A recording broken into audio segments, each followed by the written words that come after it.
Shalom علیکم، السلام علیکم۔ الحق، خدا کا پاک نام حق۔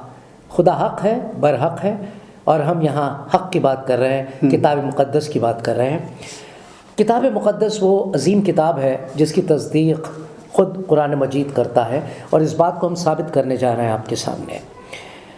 ہم چاہیں گے کہ آپ کوئی ایک ایسی آیت پڑھیں جس کا تعلق کتاب مقدس سے ہے، جو کتاب مقدس کی تصدیق کرتی ہے۔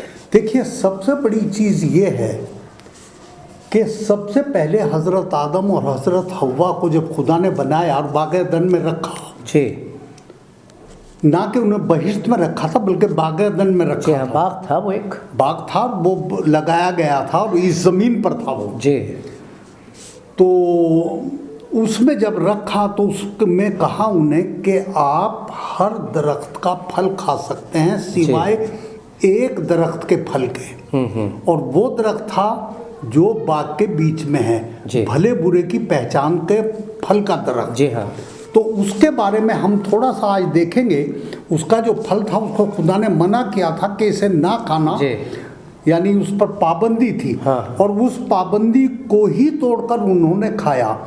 تو یہاں دیکھیں گے سورہ الاعراف اور اس کی 19 آیت میں پڑھنے جا رہا ہوں آپ کے سامنے، جس میں صاف لکھا ہے، اور ہم نے آدم سے کہا کہ تم اور تمہاری بیوی بہشت میں رہو اور جہاں سے چاہو اور جو چاہو نوش جان کرو، یعنی کھاؤ، مگر اس درخت کے پاس نہ جانا، سمجھے جی، ورنہ گناہگار ہو جاؤ گے۔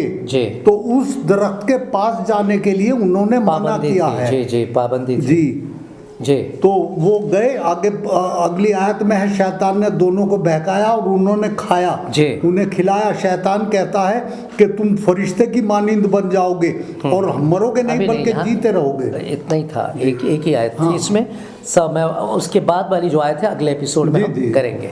تو میں ذرا کتاب مقدس کے حوالے سے پڑھنا چاہتا ہوں کہ کس طرح سے خدا نے فرمایا تھا۔ کیا دونوں میں یکسانیت ہے؟ کیا واقعی قرآن جو فرما رہا ہے، کیا کتاب مقدس میں وہ چیز درج ہے؟ یعنی کتاب مقدس سے قرآن نے اس بات کو لیا ہے۔ کون سی بات؟ کیونکہ یہ کتاب جو لکھی گئی تھی، جسے ہم پیدائش کی کتاب کہتے ہیں، توریت، وہ قرآن کے آنے سے تقریباً 2000 سال پہلے لکھ دی گئی تھی۔ تو یہاں پر ہم دیکھتے ہیں پیدائش کی کتاب جو پہلی کتاب ہے کتاب مقدس کی، اس کے 15واں اور 16واں جو 15 اور 16 جو آیتیں ہیں، وہ 2 باب کی 15-16، جی 2 باب کی۔ اور خدا نے آدم کو لے کر باغ عدن میں رکھا کہ اس کی باغبانی اور نگہبانی کرے، اور خدا نے آدم کو حکم دیا اور کہا تو باغ کے ہر درخت کا پھل بے روک ٹوک کھا سکتا ہے۔ یہی قرآن میں بھی کہا گیا ہے۔ جی ہاں، لیکن نیک و بد کی پہچان کے درخت کا کبھی نہ کھانا، کیونکہ جس روز تو نے اس میں سے کھایا تو مرا۔ یہ مرا جو ہے موت، کیسی موت، کس موت کی بات ہو رہی ہے؟ یہاں پر ہم دیکھتے ہیں قرآن میں لکھا ہے کہ انہیں ممانعت تھی کہ اس پیڑ کے نزدیک نہ جائے، اور یہاں پر لکھا ہے کہ وہ پھل کو نہ کھائیں۔ نہ کھانے کا مطلب بھی یہ ہوا کہ اس کے نزدیک نہ جائیں، کیونکہ ظاہر ہے کہ جب انسان گناہ کے قریب جاتا ہے، کسی ایسی چیز کے پاس جاتا ہے جس پہ ممانعت ہے، تو لازم ہوتا ہے کہ آدمی اس میں پھنس سکتا ہے۔ اگر ہم بچوں سے کہتے ہیں کہ یہ دلدل ہے، بیٹا اس کے پاس بھی نہ جانا، اگر جاؤ گے تو ڈوب جاؤ گے، تو پہلے سے روک دیا جاتا ہے، کیونکہ معلوم ہے اگر پیر رکھ دیا اندر تو ڈوب جائیں گے۔ تو اسی طرح سے خدا نے ان پہ پابندی لگائی تھی، آیت کی تھی۔ اب کس طرح کی گناہ کی بات کی جاتی ہے؟ گناہ کیا ہے؟ بائبل میں گناہ کا مطلب کیا ہوتا ہے؟ میں رومنس یعنی رومیو کی کتاب سے میں پڑھوں گا، جو نئے عہد نامے میں ہے، 6 باب 23ویں آیت۔ کیونکہ گناہ کی مزدوری موت ہے، گناہ کی مزدوری موت ہے۔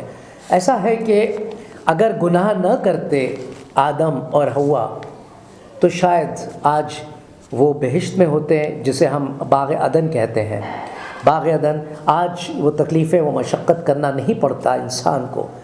انسان کی عمر بہت لمبی ہوتی، یقیناً موت سے وہ دور رہتا، لیکن گناہ جو تھا وہ موت لے کر آیا۔ تو عزیزوں، کیسے کہہ سکتے ہیں آپ کہ کتاب مقدس جو ہے وہ آپ کو روشنی میں نہیں لے کر چلتا. آپ کیسے کہہ سکتے ہیں کہ یہ بدلی ہوئی کتاب ہے, خدا کا کلام نہیں ہے؟ تو پھر ایسا ہوتا ہے کہ اگر آپ کہتے ہیں کہ یہ کتاب خدا کا کلام نہیں ہے تو کسی طرح سے آپ قرآن مجید پر بھی تہمت لگا رہے ہیں. جی ہاں, صحیح بات, سوچئے یہ بات, یہ قابل غور بات ہے. بالکل صحیح بات ہے. جی, تو اسی لیے جب جی قرآن مجید اس کی تصدیق کر رہا ہے اور آپ اسے تہمت لگا رہے ہیں اس چیز پر جس کی وہ تصدیق کر رہا ہے, تو آپ قرآن پر بھی تہمت لگا رہے ہیں. جی ہاں, اس کا مطلب دونوں کے گناہ گار ہیں, کتاب مقدس کے بھی قرآن کے بھی. جی ہاں, مطلب آپ گناہ کی مزدوری موت ہوتی ہے, تو خدا کی نظر میں اپنے لیے موت پیدا کر رہے ہیں, روحانی اور جسمانی دونوں طرح کی. جی ہاں. تو عزیزوں, اگلے ایپیسوڈ میں ہم کچھ اور خاص باتیں بتائیں گے کتاب مقدس اور بائبل مقدس کے یعنی کہ قرآن مجید کے حوالوں سے. یہ بہت اہم تھوڑا سا کاٹ دے یہ. تو عزیزوں, اب ہم آپ سے رخصت لیتے ہیں. اگلے ایپیسوڈ میں ہم پھر حاضر ہوں گے کتاب مقدس اور قرآن مجید کی کچھ خاص باتوں کو لے کر. تب تک کے لیے خدا حافظ. خدا حافظ.